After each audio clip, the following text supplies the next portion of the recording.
Hello students, तो आज के इस वीडियो लेक्चर में हम लोग ये सीखेंगे कि किसी गिवन फंक्शन को कैसे चेक करते हैं कि वो पीरियोडिक फंक्शन है या नहीं है। अगर वो पीरियोडिक फंक्शन है तो वो एसएचएम को रिप्रेजेंट कर सकता है कि नहीं कर सकता है। ये दो क्वेश्चन का आंसर इस वीडियो को देखने के बाद आप आसानी से कर पाएंगे। तो एक एग्जाम्पल के थ्रू हम लोग स्टार्ट करते हैं। साइन स्क्वायर ओमेगा टी मैंने एक फंक्शन लिया हुआ है और इसको मैं चेक करने वाला हूँ कि ये पीरियोडिक है या नहीं है। अगर पीरियोडिक है तो एसएचएम को रिप्रेजेंट करेगा कि नहीं करेगा। तो कैसे चेक करते हैं कि पीरियोडिक है कि नहीं। तो सबसे पहले आप लिखेंगे जो भी फंक्शन है उसको लिख दीजिए और उसमें जो टी है टी को आप टी प्लस कैपिटल टी से रिप्लेस कीजिए, क्योंकि पीरियोडिक फंक्शन का मतलब होता है कि जो वैल्यू फंक्शन का टी टाइम पे है वही value T plus time period के बाद होना चाहिए। ऐसा इसलिए क्योंकि पीरियोडिक फंक्शन का या पीरियोडिक मोशन का डेफिनेशन ही है कि after regular interval of time वो रिपीट करता है, अपने पाथ को रिपीट करता है। और अगर कोई फंक्शन है पीरियोडिक तो रेगुलर टाइम इंटरवल के बाद वो अपने वैल्यू को रिपीट करता है। तो अगर sign square omega T periodic है तो जो टाइम टी पे वैल्यू है इसका वही value T plus time period के बाद होना चाहिए, राइट, इतने समय के बाद। तो मैं पहले मान के चल रहा हूँ कि ये पीरियोडिक है। अगर ऐसा करने से मुझे t का कुछ वैल्यू मिलता है जिसके कारण LHS और RHS इक्वल हो जाए तो मैं मानूंगा कि ये पीरियोडिक है, अदरवाइज मैं लिख दूंगा कि ये पीरियोडिक फंक्शन नहीं है। ओके, तो साइन स्क्वायर ओमेगा टी में t के जगह पर मैं लिख दिया t प्लस टाइम पीरियड। अब आप देख सकते हैं कि ये साइन स्क्वायर फंक्शन में ओमेगा टी को मल्टीप्लाई करें तो ओमेगा टी और ये ओमेगा कैपिटल टी हो गया। अब साइन स्क्वायर है मतलब एक ही दो बार है, एक्स स्क्वायर का मतलब एक्स इंटू एक्स। तो साइन स्क्वायर ये जो भी फंक्शन है थीटा वो इक्वल टू होगा sign omega T plus omega capital T, और उसी को फिर से दोबारा लिखेंगे क्योंकि ये क्या है, स्क्वायर है, यानी 2 टाइम्स है। अभी आप देख सकते हैं कि ओमेगा टी के जगह पर मैं अगर पाई लिख दूं, आप सोचेंगे ये पाई ही क्यों आप इसको लिख रहे हैं, कहाँ से आपके मन में ख्याल आया कि ये पाई ही लिखना चाहिए मुझे। तो आप यहाँ 2 पाई रख के भी चेक कर सकते हैं, पाई बाई 2 रख के भी चेक करें। Minimum value of omega T जो आएगा जिसके कारण ये इसके इक्वल आ जाए, RHS का सॉल्व करने पे, RHS को सिंप्लीफाई करने पे LHS के इक्वल आना चाहिए। तो minimum value of this function जो आएगा उसी को मैं लूँगा, मिनिमम वैल्यू को लूँगा। तो ये 2 पाई अगर होता तो भी सही हो जाता। देखिए 2 पाई होता तो 2 pi plus something sine 2 pi plus theta क्या होता है, प्लस साइन थीटा होता है, तो ये प्लस होता। ये भी साइन, ये 2 पाई लेते तो 2 पाई प्लस थीटा, ये भी प्लस साइन थीटा होता। तो ये साइन स्क्वायर ओमेगा टी आ जाता, इधर भी साइन स्क्वायर ओमेगा टी है, तो ये सेटिस्फाई करता है उसको, यानी इसकी वैल्यू 2 पाई हो जाती और हम ऐसे लिख पाते कि ओमेगा टी का वैल्यू भैया हो गया है 2 पाई। तो ओमेगा कैपिटल टी का वैल्यू क्या आया है, 2 पाई। तो कैपिटल टी क्या आ गया, 2 पाई बाई ओमेगा। तो बिल्कुल ये टाइम पीरियड हो जाता, लेकिन मुझे मिनिमम वैल्यू रखना है। तो पाई के लिए भी देख लेते हैं, अगर पाई के लिए भी सेटिस्फाई कर गया, 2 पाई के लिए भी कर गया, तो हम छोटा वाला वैल्यू लेते हैं टाइम पीरियड में, मिनिमम टाइम जिसके बाद रिपीटेशन स्टार्ट होता है।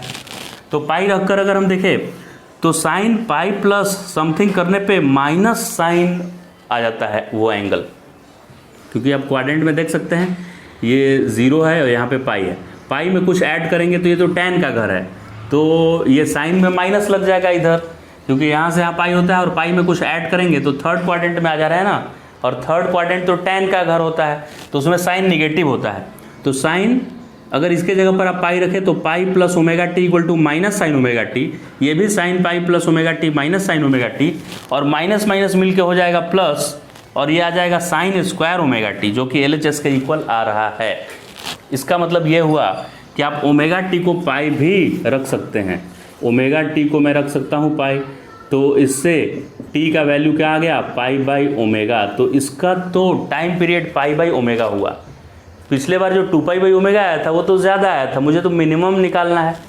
अब अगर इसको मैं पाई बाई 2 रख के चेक करूँगा तो नहीं आएगा इसके इक्वल। अब देखिएगा sine pi by 2 plus something करेंगे, साइन पाई बाई 2, इसको पाई बाई 2 रख दिए और उसमें कुछ ऐड कर दिए तो ये कॉस बन जाएगा, 90 में ऐड करने पे कॉस बन जाता है।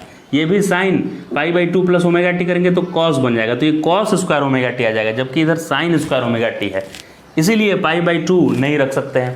तो अब मुझे पता चल गया कि मैं मिनिमम पाई ही रख सकता हूँ, तो ओमेगा टी को पाई रखूँगा तो टी पाई बाई ओमेगा आ जाएगा। इसका मतलब कि ये एक पेरियोडिक फंक्शन है जिसके लिए टाइम पीरियड का वैल्यू क्या आया है, pi by omega, T equal to आ गया पाई बाई ओमेगा वैल्यू।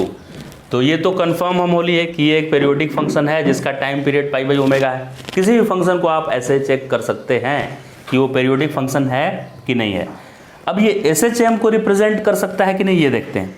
तो SHM को रिप्रेजेंट करने का क्या है क्राइटेरिया कि y equal to sine square omega t है। पहले मैं SHM के लिए लिख देता हूँ कि अगर एक्सेलरेशन का वैल्यू प्रोपोर्शनल आ जाए डिस्प्लेसमेंट के माइनस लगाकर, अगर y में डिस्प्लेसमेंट हो रहा है तो y के प्रोपोर्शनल, x में डिस्प्लेसमेंट हो रहा है तो माइनस लगाकर x के प्रोपोर्शनल अगर आ जाए तो मैं बोलूँगा कि ये SHM है, बस और कोई मेथड नहीं है, यही चेक करने का तरीका है। तो मेरा given function y equal to sine square omega t हो गया।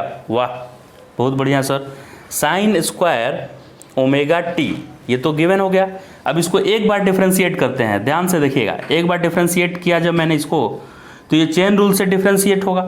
तो साइन स्क्वायर ओमेगा टी का हो जाएगा 2 साइन ओमेगा टी, मतलब पहले x to the power n का फॉर्मूला मैंने लगाया, n x to the power n minus 1, मतलब साइन ओमेगा टी का पावर 2 माइनस 1, 2 माइनस 1 1 होता है, तो साइन ओमेगा टी आ गया।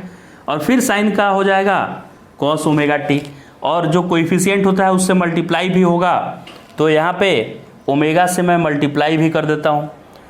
इसका चेन रूल से देखिए मैं पूरा इसको डिफ्रेंशिएट कर देता हूँ, D by d T sign square omega T, यही करना है ना डिफ्रेंशिएशन।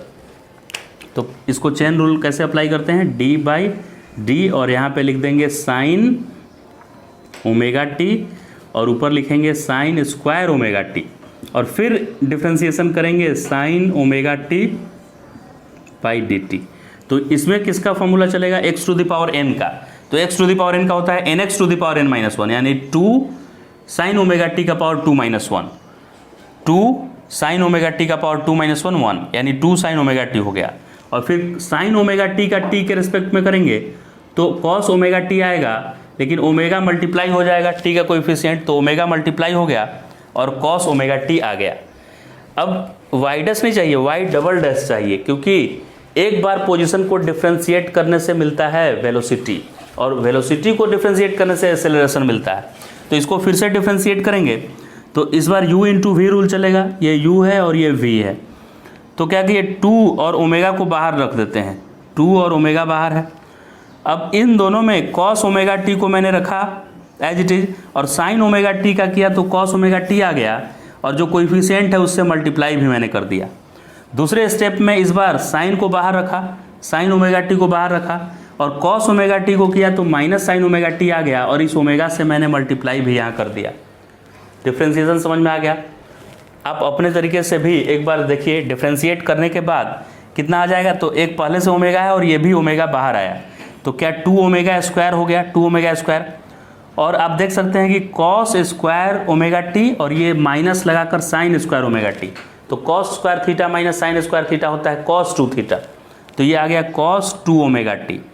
अब आप देख सकते हैं कि ये मेरे इनिशियल वैल्यू जो फंक्शन था उसके प्रोपोर्शनल नहीं आया है, यानी जो y डबल डैश आया वो माइनस लगाकर y के प्रोपोर्शनल नहीं आया, क्योंकि y तो साइन स्क्वायर ओमेगा टी था, जबकि इधर कॉस 2 ओमेगा टी आया, यानी कि y double dash acceleration is not directly proportional to negative of displacement.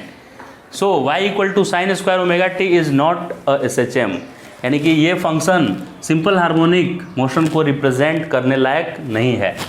तो साइन स्क्वायर ओमेगा टी एक पेरियोडिक फंक्शन है, लेकिन ये SHM को रिप्रेजेंट नहीं कर रहा है। ये इसका आंसर हुआ।